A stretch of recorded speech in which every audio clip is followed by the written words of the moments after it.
నిన్న గురు, ఈరోజు నువ్వు. అసలు ఎలా మిస్ అయ్యారు రాబిన్?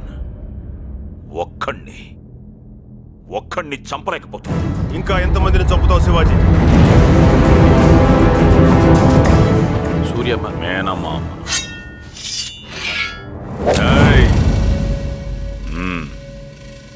చూడు, నష్టపోయింది మేము, నువ్వు కాదు. అయినా ఇంకా మమ్మల్ని చంపాలనుకుంటున్నావు. తప్పు శివాజీ. ఏ చంపేస్తావా?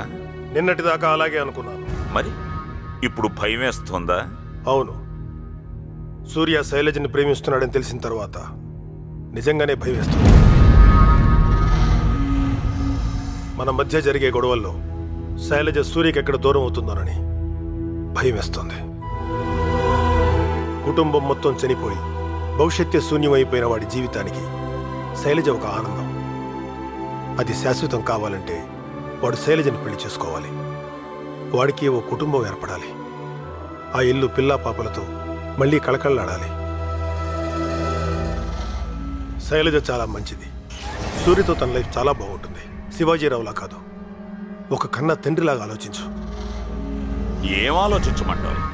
వాళ్ళిద్దరికీ పెళ్లి చేసి నా తప్పులు ఒప్పుకుని జైలుకి వెళ్ళమంటావా? నెవర్. సూర్య చాలా తెలివైనవాడు. నా కూతుర్నే నాకు వ్యతిరేకంగా మార్చి నా మీదే ప్రయోగించాలనుకున్నాడు. అందుకే ఎవరు చెబితే తను నమ్ముతుందో ఆ వ్యక్తినే తెర మీదకి తీసుకొచ్చాను.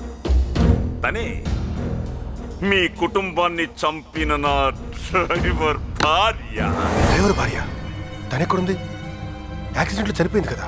పాపం ఆ విషయం శైలజకు తెలియదు. ఇదంతా నిజమేనని నమ్మింది. ఇంకో విషయం, ఆ డ్రైవర్ భార్యని యాక్సిడెంట్ చేసి చంపించింది నేనే. ఎందుకంటే ఆ సంఘటనకు సంబంధించి సాక్ష్యాలేవి మిగలకూడదని. అలాగే నా వియ్యంకుడు జయచంద్ర చావు కూడా. తన కూతురుతో నా కొడుకు పెళ్లి జరిగిన కొద్ది రోజులకే తనెందుకు చనిపోయాడో తెలుసా? పెళ్ళైన తర్వాత వాడి అవసరం తీరిపోవడంతో నేనే చంపించాను.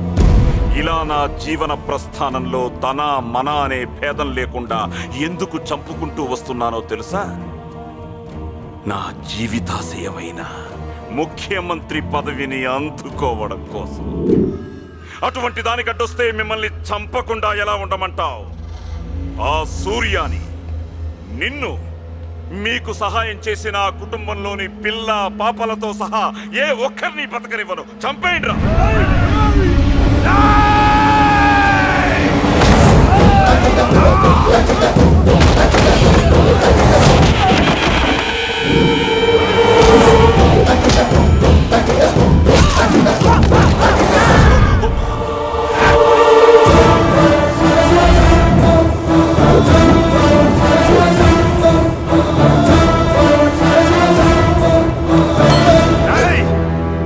నా చేతుల్లో పెరిగిన పిల్లల్ని ఒక్కొక్కరిని నువ్వు చంపుతుంటే చూస్తూ ఎలా ఊరుకుంటున్నాను?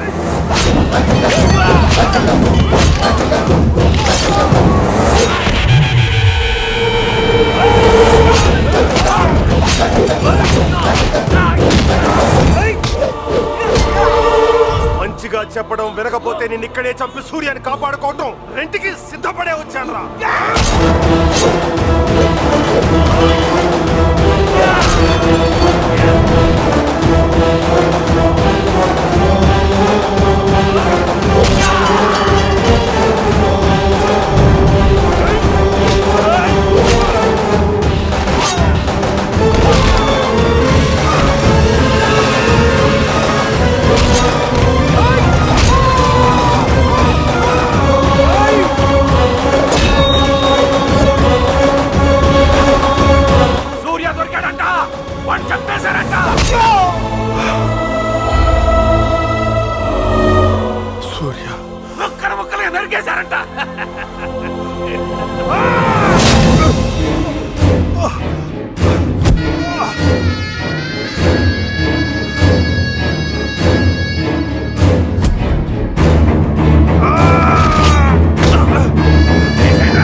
నాటి పురాణాల నుండి నేటి నీ వరకు మీ అందరివి ఒకటే చావు, సెంటిమెంట్ చావు.